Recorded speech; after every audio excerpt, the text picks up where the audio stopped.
Hello. The jungle. Small towers.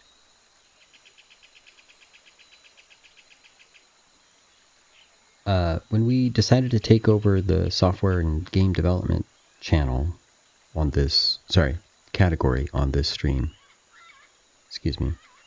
when we decided to take over the software and game development category on this channel, those streams spent an hour each and did a little thing and made some game mechanics, which we learned were game rules. And then this category, just chatting, we turned into something called Design Chat. Design Chat is our way of talking about design and doing some design work that doesn't involve art or code or story.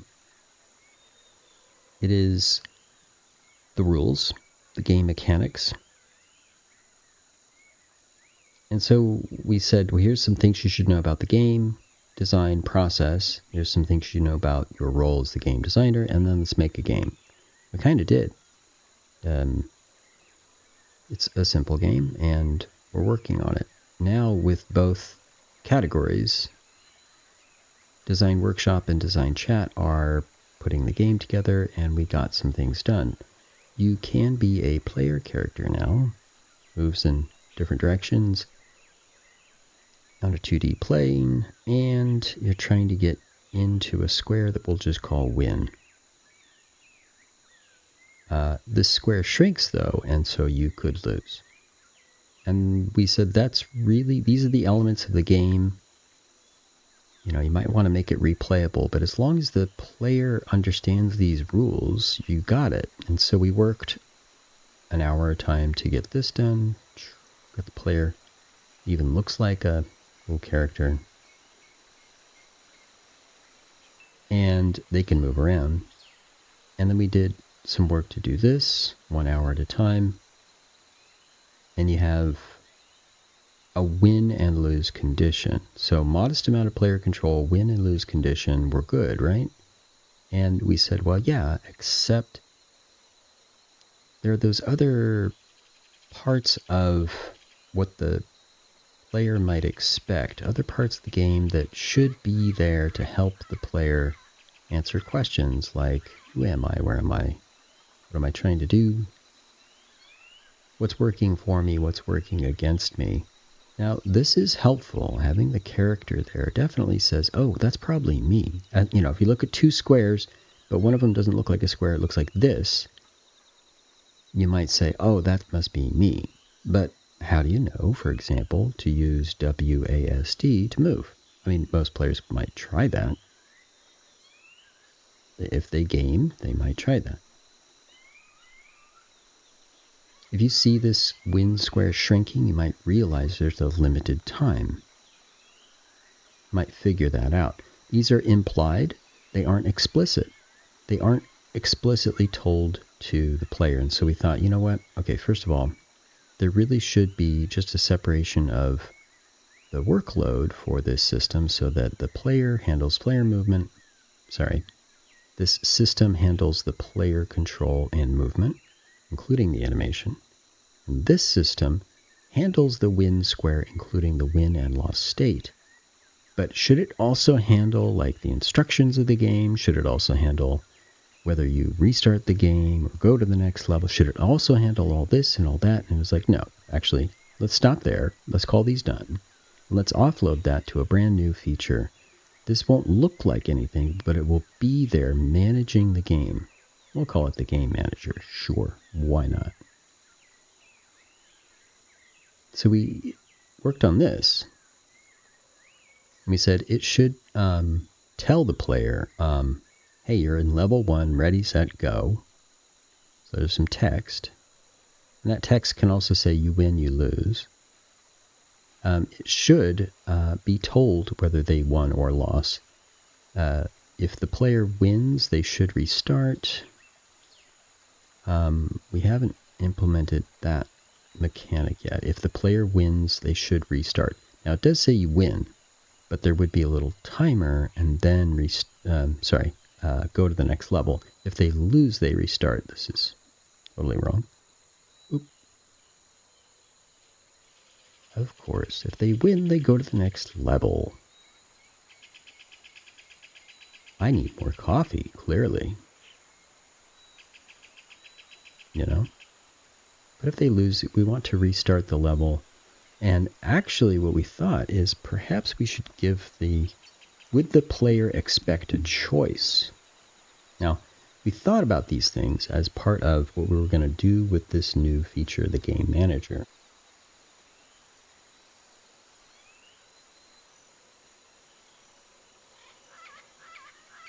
Well, okay. And that worked okay. What we did to come up with these ideas about how to make this player character move around, in fact, we revised this and added the animation and all this stuff. This was over time. These were a series of small steps. We did this several times, right? All told, including our initial discussion about what design is and is not, we're 16 hours in. That's a fair amount of time. It's almost part-time. My point is, we are taking small steps, and you don't need to do this all in one go. Some of us really covet the uninterruptible blocks of time that we might get. Find them helpful. Once you get focused, sometimes that is the place you want to stay. And then other times you got stuff to do, and so you can't. And so that's why breaking these up into small steps, 1 hour chunks, makes sense. So when we come back, so it's a very interesting rhythm we're getting into, because we're doing design chat, and then we're doing design workshop, and then design chat, and then design workshop, and we're going back and forth 1 hour at a time. And it's giving us a great opportunity to reflect on the rules that are there, but also look ahead to the rules of systems and things that we might want to do. For instance, we refactored our player movement and character animation stuff. We offloaded some functionality that was in the WinSquare and put it in the Game Manager. This now handles pre-game, post-game, and game.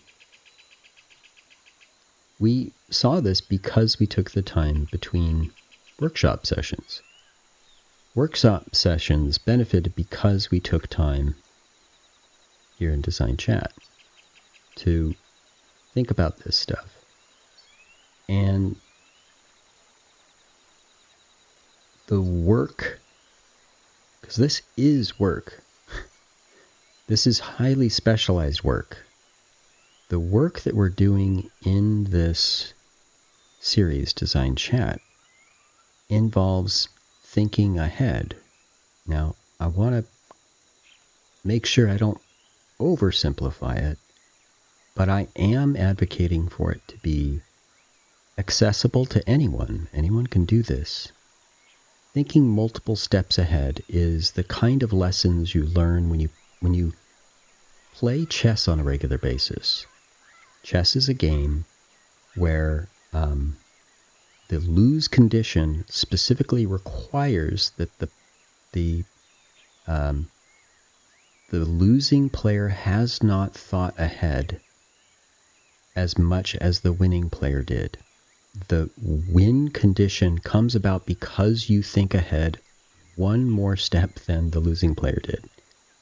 One or more. It's interesting that the lose condition of chess doesn't involve, like, taking out the king.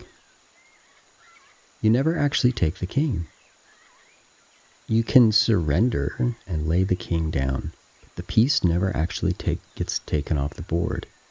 The lose condition is literally the moment where the losing side realizes there are no moves. There are no moves to keep the king safe. The king will be taken. And at that moment, the game stops. Isn't that interesting?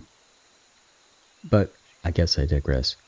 The point is, thinking ahead is what we are doing in the work of design chat. Thinking ahead is otherwise known as critical thinking, especially when you take it rigorously, you take it seriously, you treat it as real, and you think ahead as if it were real, to the extent that you can find problems, to the extent that you can find opportunities. Thinking ahead. We did that and we said, oh wow, yeah, we really should do these things like have instructions. And I don't want the win manager doing all that. That's too much. We were thinking ahead and we realized this was already pretty heavy. Compared to these systems together include animation, and that got pretty heavy. This was going past that. This win square was complex enough that it was exceeding complexity because it already had this win, lose, and these game states. And we were adding on more things, and we decided, you know what, maybe it's time to put some of that here, because we're thinking ahead again and imagining we're going to continue to iterate and continue to improve the whole design, and it might include revising this feature, or it might include revising this feature. And having those features set, tested, straightforward, organized, is a good thing. I mean, that's why we refactored this. The functionality stayed the same. We simply made it easier to maintain, easier to improve later. We were thinking ahead. We were making it easier for ourselves for later. Thinking ahead. That is really what we're doing. I mean, that is one way of talking about what the process does for you. I wouldn't say that's what design is, because you need to be making as well. The design workshops series is really doing the making part, but I'll push back a little bit on what I just said and say design chat is also making in terms of the rules of the game, in terms of organizing the features. I mean, in effect, the workshop is doing the work that we prescribe here in design chat. So we said, yeah, you're right. This should, handle the critical feature of modest amount of player control. This is done. This should handle the win-lose condition stuff. This is done. Cool. That's almost all game, except we really want the player to accept the rules of the game. We want to show them and make sure they understand the rules of the game. Don't just suggest this is them. Tell them this is them. Don't just suggest this is the win square. Tell them this is the win square. Show them what will happen in time, how they win and lose, what's working for them, what's working against them. You know what? They have questions. We need to give them answers. There should be some instructions. And among other pieces of this game manager that came about as we were thinking ahead, we're able to think ahead even further and say, hold on, should this be part of the game manager? Because now this is getting overloaded. There's a lot of stuff here.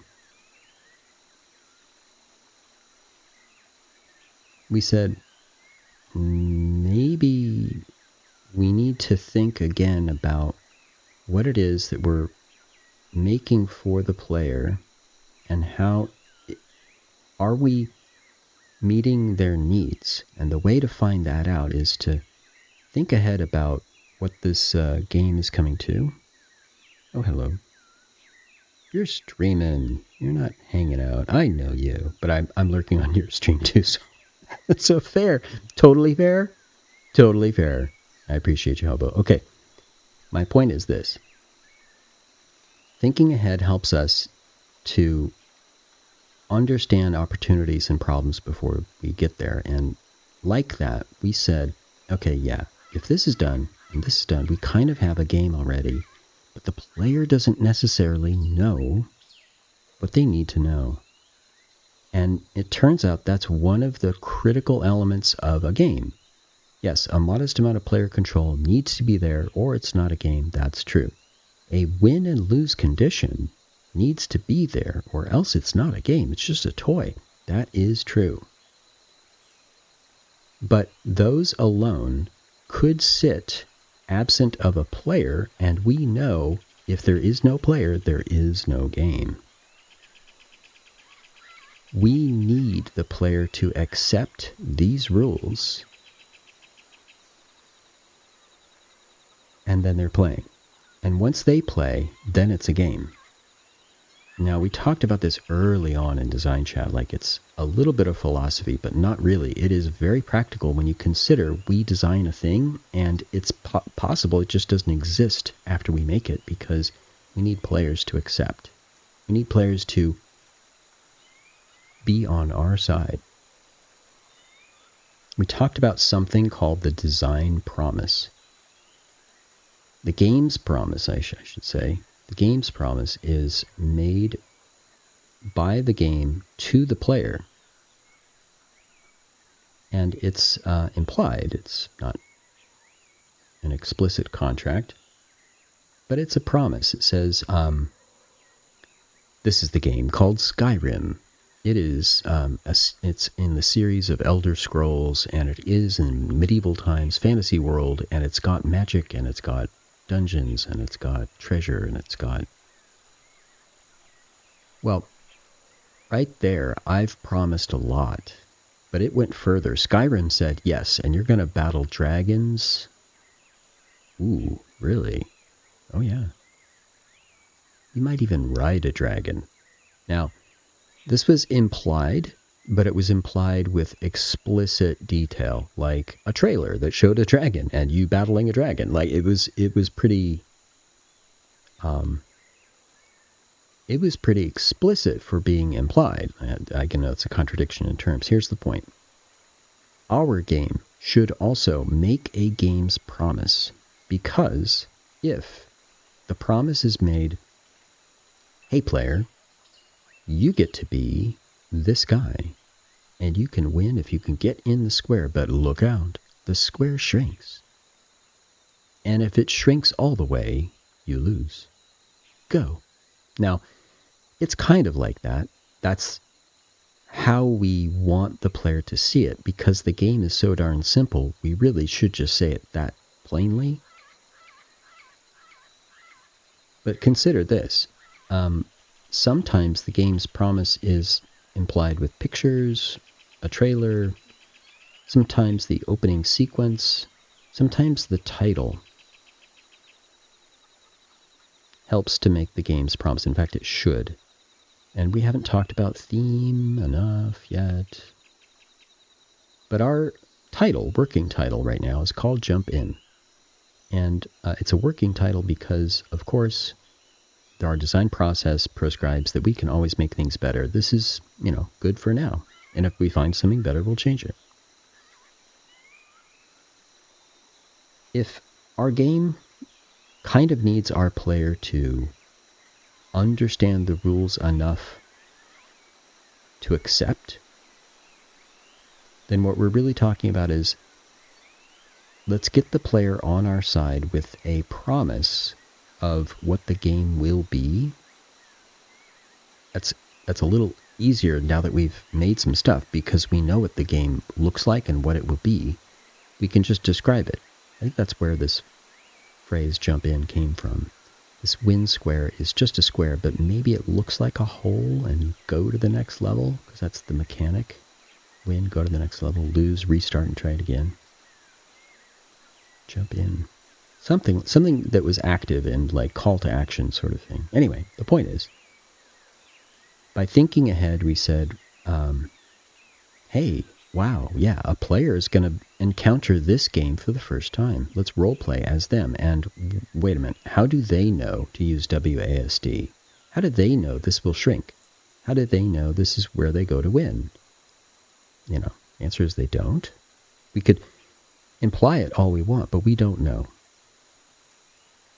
By thinking ahead, we said, okay, wait a minute. We should probably give them instructions And we're also thinking ahead and saying, we should really make this promise.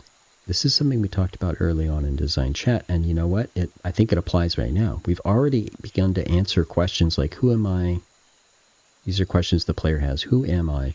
Where am I? What am I trying to do? What's working for me? What's working against me? And by watching a level play out, you kind of get the answers to it shown to you, which is good. But what about the player who hasn't seen a level play out yet? A brand new player doesn't know. We can think ahead and think as that player and role play and imagine what it is they know and what they don't know.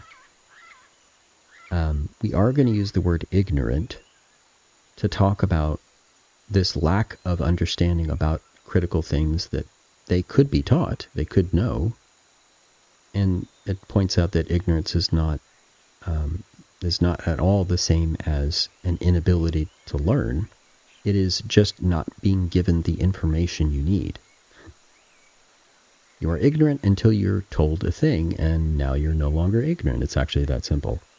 So let's tell them a thing. Let's give them a promise. And now they're not ignorant of what the promise is. Let's tell them the instructions, and now they're not ignorant of what the instructions are. Now we can tell them with words. We can show them. We can we can tell them with words and we can show them. I mean, any series of communications that we put all together is called multi-channel communication.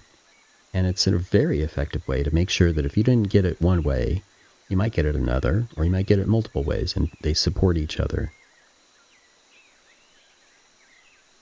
Thinking ahead. This is how we got here. And in fact, I think our game manager looks pretty good right about now. It's almost done. What I think we need to focus on is, well, we might need to restart. And we might need a next level. I think we have a wall we can use for a level 2, I suppose. We also need instructions. In fact, these instructions probably don't belong here at all. The game manager is going to be able to do this in this level and then do the same thing in the next level. Are we also going to show instructions in the next level? No, actually, this is not where this belongs at all, right? It looks like we're talking about a brand new feature. Some probably set of rules, a system that handles something to explain to the player in some ways, present to the player the promise that we want, including the title, I suppose, but also the instructions, and this could be lumped together because it would be the first thing we want the player to see. Thinking ahead, we realize, you know what, this is the first thing. If they're not buying in, we don't have them in the game at all. We need them to get into the game first thing. Jump in sounds really good, actually, right now. So yeah, these instructions don't belong here. No. They belong somewhere else. There's some other thing we need. It has like title and the promise of some, in some way done, presented. And this is typically called splash. Splash is like the first thing you see. And it's usually attractive. It usually attracts attention. That's its whole job. In old arcades, this would be called the attract screen. It would even cycle back and forth between some gameplay demonstration and then the splash screen again to really get your attention. But then, yeah, we really need the instructions to be over here. Thinking ahead, I'm saying this is probably needs to be done once. And it needs to be done at the very start. This begins to sound a bit like this runs over and over, and this runs just once at the start, like start and update. Yeah, okay, nerd. Okay, but anyway, the point is, I don't know what to call this feature, but yeah. I guess it is a feature, not 3. And these are together. What do we call this feature? I'm not sure. I mean, I think it is part of a menu. I think it's part of the main menu. I mean, I don't know how much other menu there is, but let's just call it menu, because I don't think there is anything else that's necessary right now. I mean, we could change this, but I think calling it menu sounds fine. In the beginning, we need to show you what the name of the game is, so you could call it a particular name. The name might even tell you something about the game's promise. Can get you understanding the game's promise in a new way. What it feels like to play and what you're thinking about while you play. We can do this in this moment with some help of animation, things like this, but some kind of presentation. I mean, it could be dead simple at first, that's for sure, but instructions. So we thought about this, and I am going to call it menu for now, and we're almost done with the game manager feature, so thinking ahead for the next feature is totally appropriate. This is where we are, right? We're gonna use a technique to help us think ahead. Yeah, I guess my OCD is not letting me sit there with this crossed out thing. Menu. Okay. Our menu is actually like one item. It's like a fancy restaurant.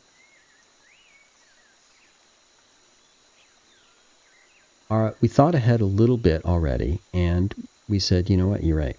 We need to do this. What we did, we said, we got player control. I think we got that. We said, we got this win and lose state. We need the player to accept the rules of the game, and that's going to be available to us if we first clear up their ignorance of what those rules are. There's not many of them, but we really do need it. And so we sketched out what would it look like. We thought ahead, imagining we're already done, and imagining what this looks like when the player first starts the game. We said, well, maybe a splash of title followed quickly by a start button. Could even put some fake legalese down at the bottom, or some kind of credits or something. But the start button being like acceptance of just the idea that you're going to be given a promise. This is almost promising already. This says something is, this is a promise. This says, jump in, you're going to get something. And maybe jump in is the button. It doesn't say start, it says jump in. Bro. Okay, but anyway. Typically, players expect a start button, and they expect to understand the title of the game. This splash is a very conventional thing that players expect, so we're kind of just going with that. But it's also our opportunity to go from here to replacing the title and button and legalese with instructions. Very simple one-page instructions.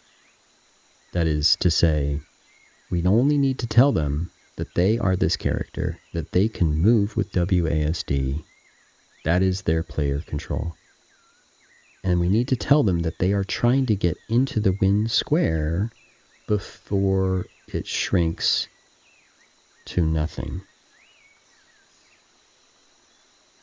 We are strongly implying all of the rules of the game.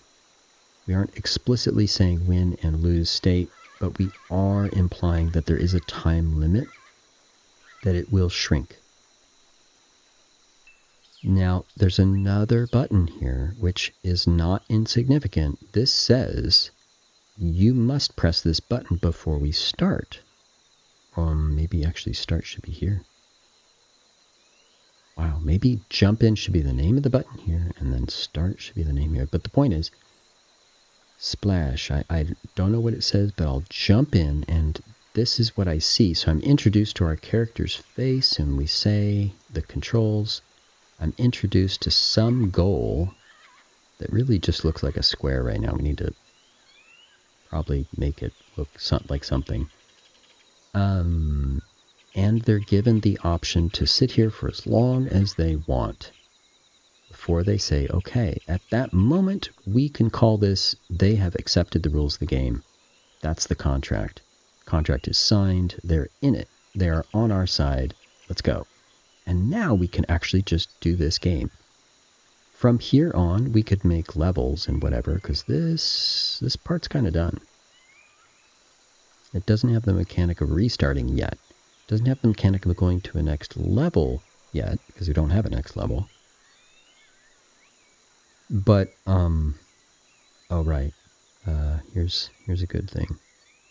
Probably need to decide how to deal with this. But when they lose, does it restart or... Yeah. There's a question. There's a question for the player that we present at this moment. You lost. Would you like to replay? Now, would you like to go back to the main menu? And the answer yes goes up here. And the answer no, yes, I'm using a flowchart symbol, goes back to this level. You see, this is a question. We need to present that question. All right. By laying it out in this graphic form on these visual notes like this, we can see, first of all, what the players will see in the frame of the screen. Like this will fill the whole screen. Jump in will be a big title. The start button will be huge. When we go from this screen to this screen, we can imagine this going away and this being replaced in an instant. It's a cut. We see the composition of these elements on the frame. We see the button. We see the size of it. We see the label on it. And the arrow indicates that this will cut or switch scenes to our game. I mentioned at the time this is called game flow or menu flow because you might have multiple menu screens and there's arrows indicating that you can get to here from there. I can't go back from the instructions to the splash screen, for example. It's a one-way street. And I say okay and go into the game. So flow is talking about what directions and what avenues you have to go from one screen to another. That's why they call it this way. But also, look, this is a depiction, an actual picture of what we expect the player to see. This is really helpful to, literally visualize what it is. And in terms of thinking ahead,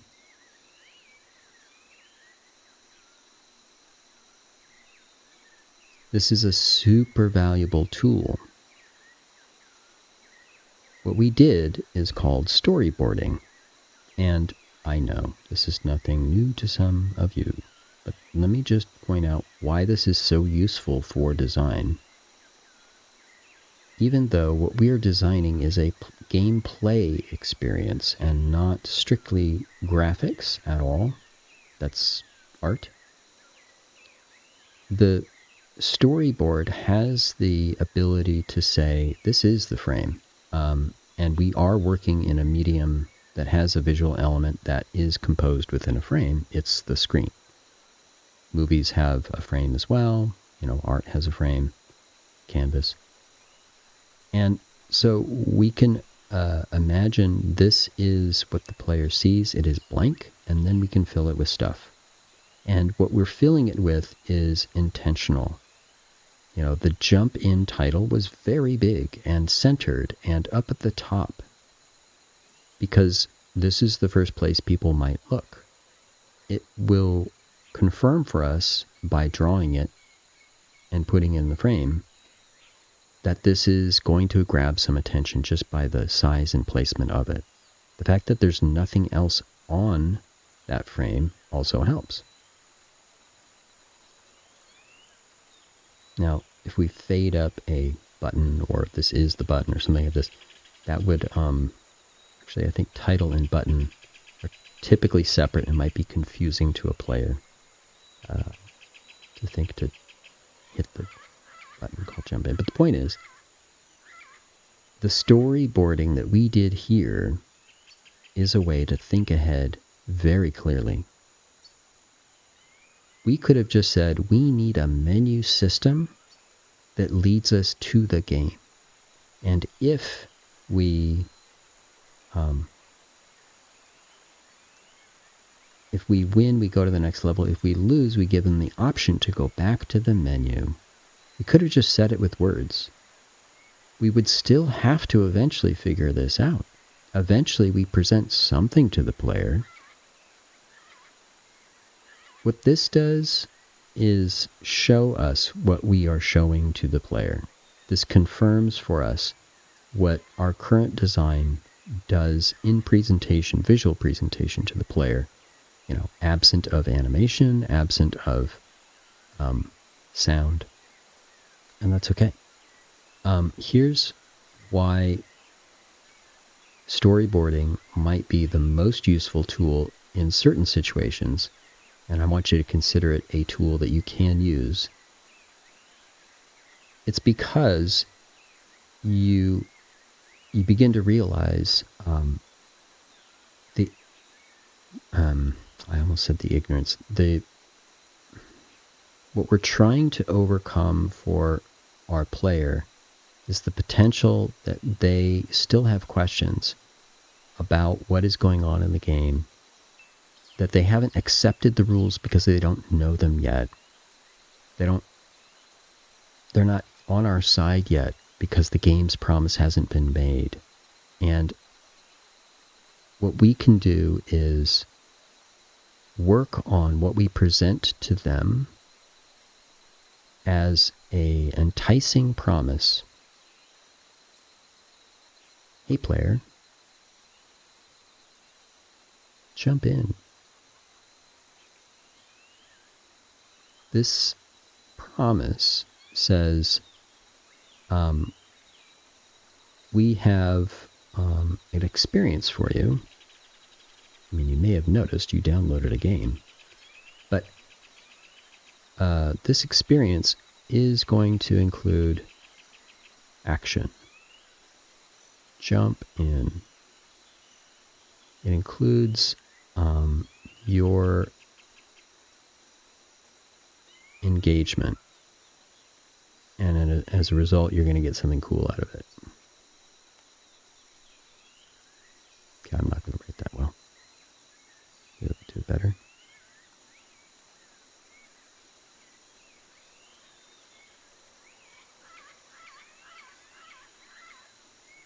By saying jump in, taking up most of the frame, you know, in better font than this, I'm sure.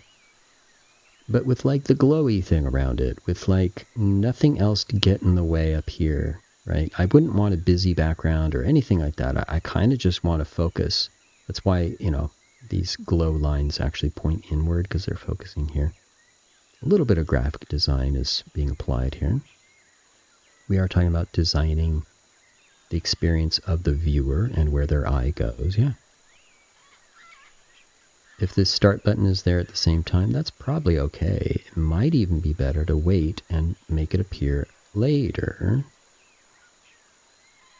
so that the focus is all on the title at first. It is a call to action. Jump in does sort of elicit the idea that I'm supposed to do something. And so when you say jump in and then there's a start button, there's nothing else going on, you're going to click this. I mean, we're really, really encouraging this, right? More to the point, our storyboarding shows us what is the first impression. They're going to hear stuff. There's going to be maybe music or sound effects or something, but like this is a pretty close representation of what they're going to see. And we can tailor this.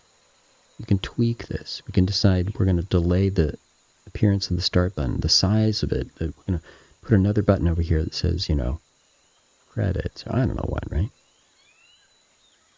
We can design it.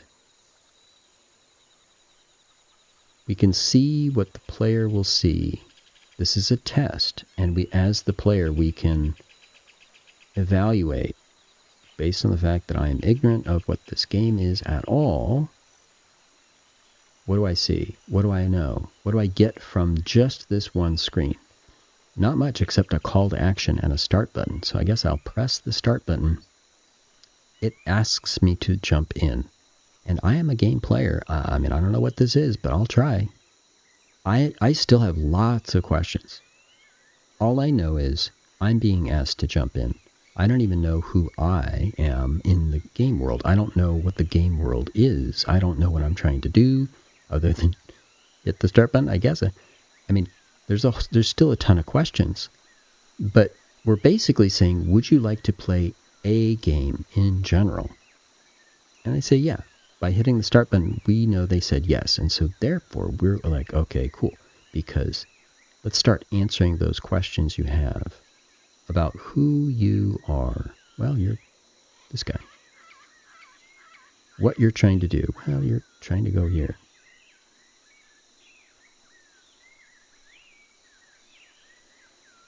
And we can talk about with WASD. And I think using graphics along with text is pretty cool. And then you want to get to the win square because there is a time limit, I guess. I don't know. I don't know if we want to use the icon of a stopwatch, but the point is, we say win or something. This needs to really look like something. And this whole frame being replaced by this whole frame, look how big the character is in this frame, right? Look how big the win square is on this frame. You see just a couple of elements.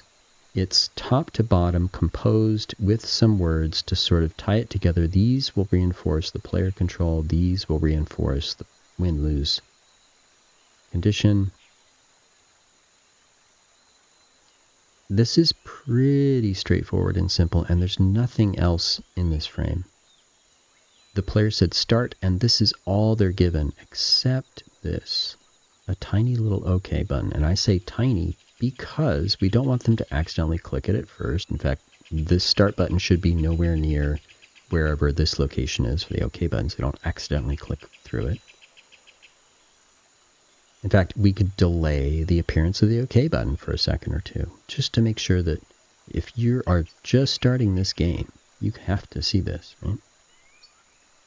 If they say OK, we kind of need to accept that this is their acceptance of the rules. They are no longer strictly ignorant because they have at least been shown this screen.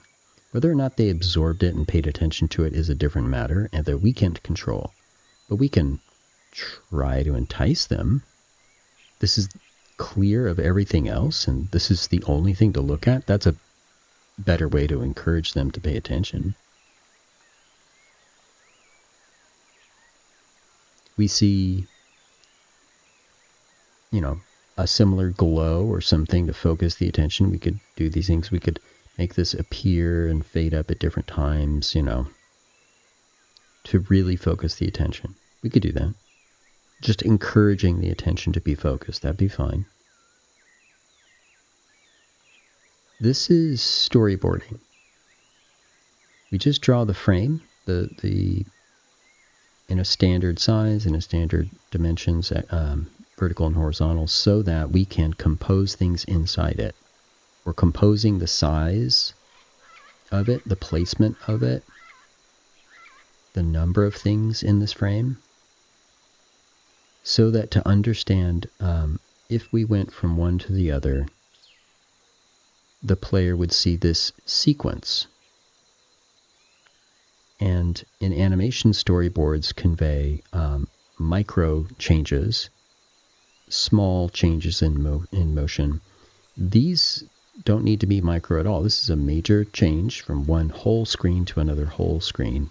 And in fact, from there to the game, which, all these levels will look wildly different. But imagine we describe our level design in storyboard form, right? Level 1 literally is, you're over here, wind square over here, go.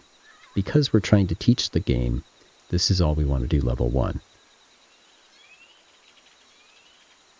They're likely to win, and so they're likely to see the next one. What's the next one? I don't know. Literally, we can just do this. We can say maybe there's a way to move the camera around and still make sense for the player about what's going on, but that's actually a good exercise in thinking ahead, how that must change a lot of what we have in the game. We need to actually show a background. We need to actually show the background panning or something. We need to have some controls for the camera itself apart from the controls of the player. More systems, more rules, more blah, blah, blah. It's just a whole thing. So they might go to level 2, but we can now say, well, let's just call it. It is a locked off screen for each level, and so this is also the composition of our levels. The wind square might be smaller, and it might shrink slower, but now we have the ability to start the player on one side and make a maze or something, and player has to figure their way out, to the wind square from wherever, blah, blah, blah, blah. Now,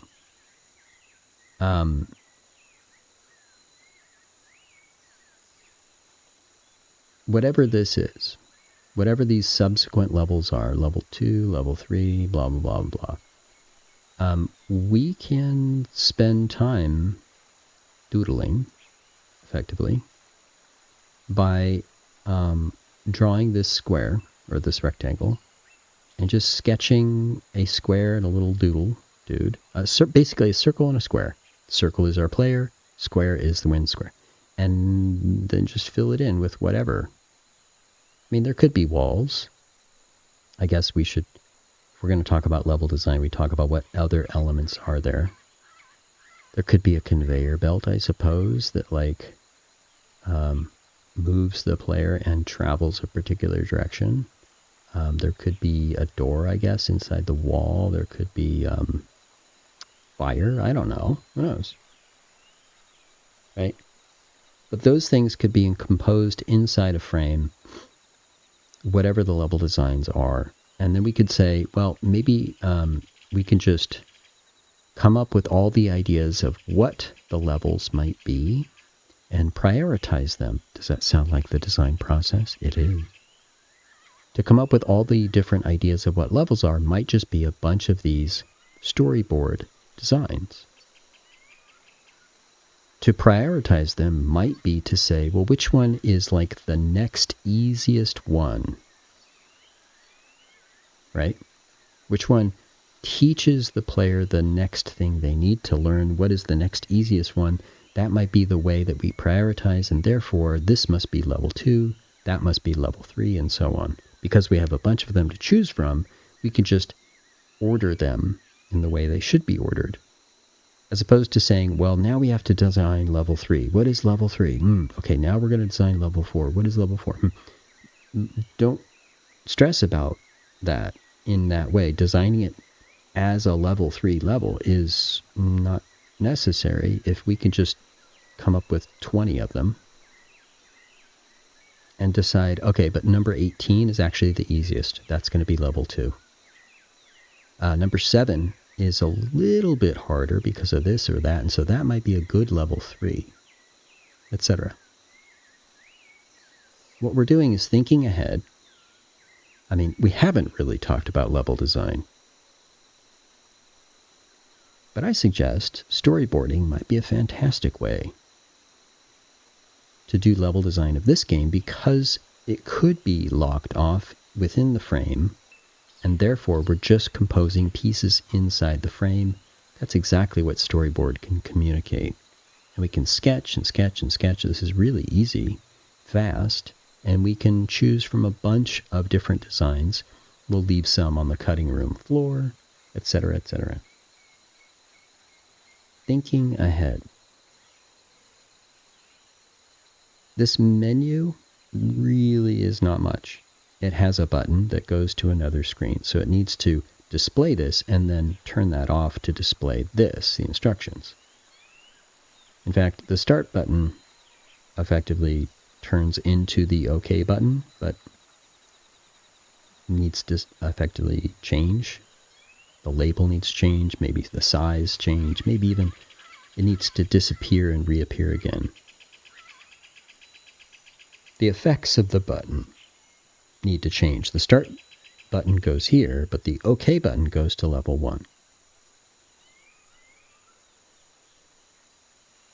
When you win, you're going to go to the next level. When you lose, you could go back to this initial splash screen, this menu as it is reset. But I think what we just found out is the lose state really should lead to a question where we say, do you want to restart the level because you lost, or would you like to go to the menu? Which begs the question, how does that question appear to the player? Right now, when they lose, we say you lose. And it's kind of big letters. I don't want it to be, nah, nah, nah, nah, nah. That's not nice when the game does that to you. But we could say you lose and have that there for the moment that it is, which there's a little timer. And after that, we could say, well, I suppose we could ask the question as a yes or no question. Replay? I guess then it's yes or no.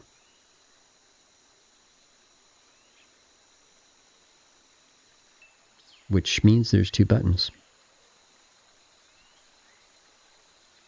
So this could be an extra box or pop-up that appears under the you lose, I guess.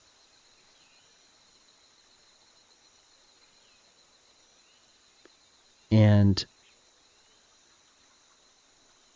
we need to give the player the ability to hit these buttons and make that choice.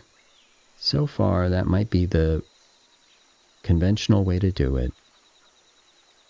Say you lose, wait a little bit, timer.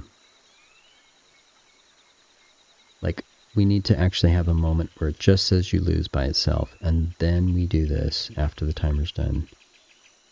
And we sit here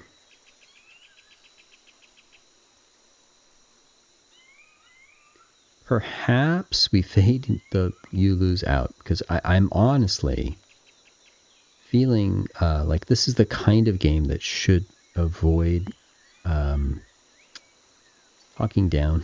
How do I say this? Avoid being mean at all. It should be extremely polite, I think. This is the kind of game that should be polite. So to say you lose, say replay, might be the cue to like begin to fade out the you lose, so it doesn't just keep saying you lose. Have replay there, because we did lose, but that's done now, right? Let's just leave that behind. Let's let this fade out. I know I'm thinking way ahead. I might be overthinking, but hear me out. What if it was this fades all the way out and it just says replay? What would that look like? Hey, let's do storyboarding. See what I did there? Trying to get the thing, trying to get there, and you lose. You didn't get there in time. So it says you lose. Okay, and there's a little bit of time And it just looks like that. In fact, our character is sad. That whole thing happens. And it says you lose when this pop-up happens. And maybe it's just right here. I don't know where it is exactly. I'm probably not composing this frame very well. But it says replay with a question. It says yes, no. And this is still here. You still see you. You still see the square that was there. And this begins to fade out, right?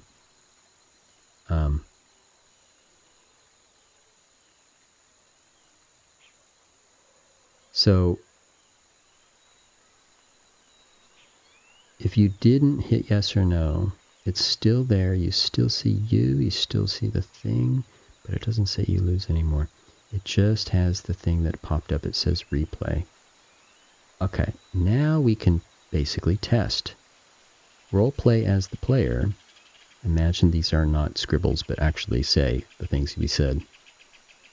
We got there and it says you lose. So, I mean, I guess first thing, if my avatar is not in the way, is the actual gameplay where the moment you lose. And so it switches to saying you lose, and these stop. And then that you lose fades out with the replay pop-up happening, and then it's all the way faded out, and it just says replay. This feels way more polite.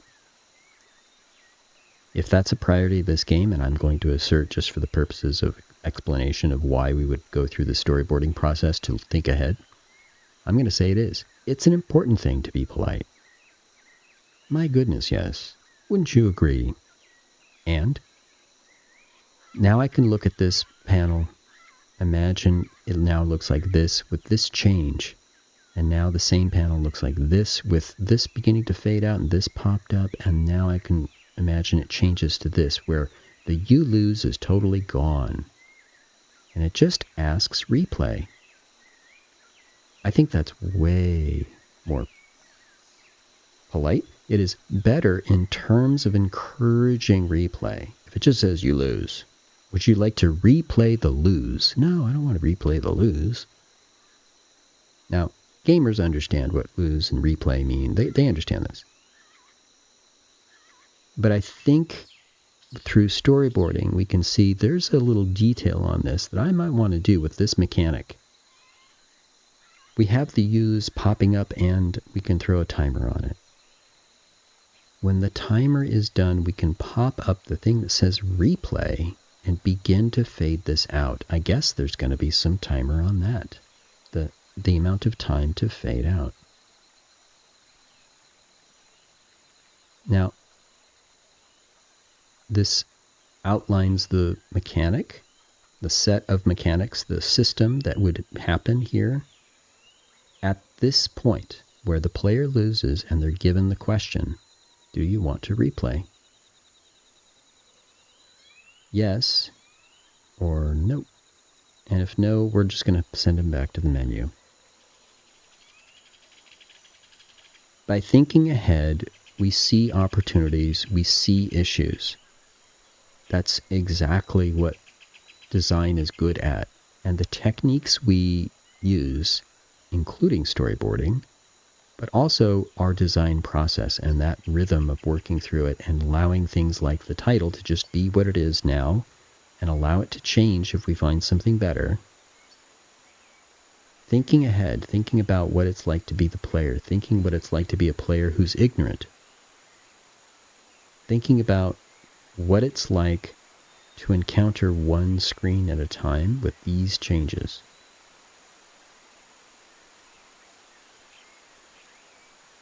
And then deciding, in evaluating that as a player, doing the test and saying, have we found new needs that we should address, like being more polite? This you lose is there. I already say we don't do this. We don't say you lose. We say you lose. And in that way, We're already starting to be polite, but I say we can keep doing that. We can actually encourage replay if we take the you lose away. I think there's some good reasons why we might do this. How do I know that? Because we're thinking ahead, because we're using these techniques and trying this out. So we did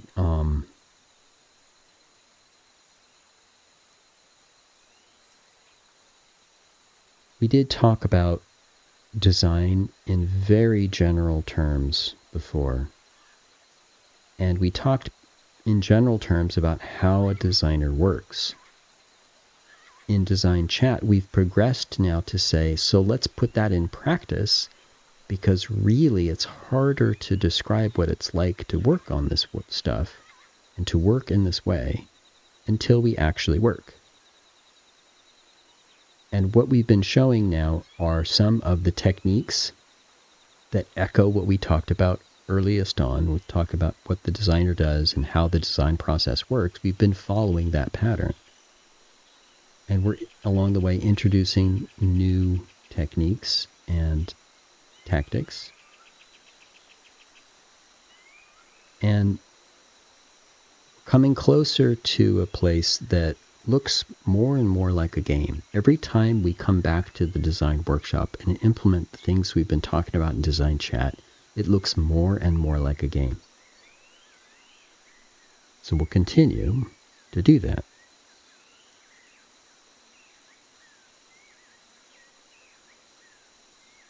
The bots are so cute.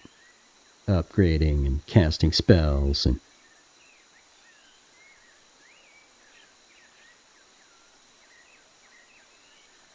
if I've said it once, I've said it a million times. This game down below called Small Towers was made by making small steps.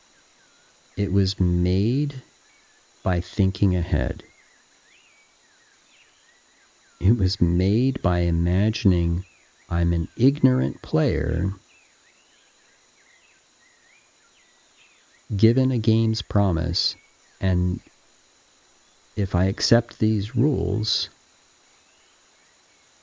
I want my player control, I want my win and lose condition, I want that promise to be fulfilled. So when the game responds by sort of giving you the ability to spawn archers and surprises you a little bit by giving you wizards that can cast spells that are over the top, this is now fulfilling the promise, right? We make that promise, and the work of design, well, it's to make sure that we follow up on that promise. I promise. We're here in the jungle, and this cartoon ape likes to make games as well as play games. If you're interested in that idea, I encourage it. I say anyone can do this. In fact, follow and be notified. And when you show up on stream, do Command Tie. Command Tie lets me know you're here. We stream not really on this schedule. Gotta be honest, this schedule's old. And it's not that I don't do these things on these days. It's that I do a lot of things on a lot of days, and it's quite random. So just follow and be notified. That's the best way to do it. Until then, have fun, do well, be good, stay safe. See ya.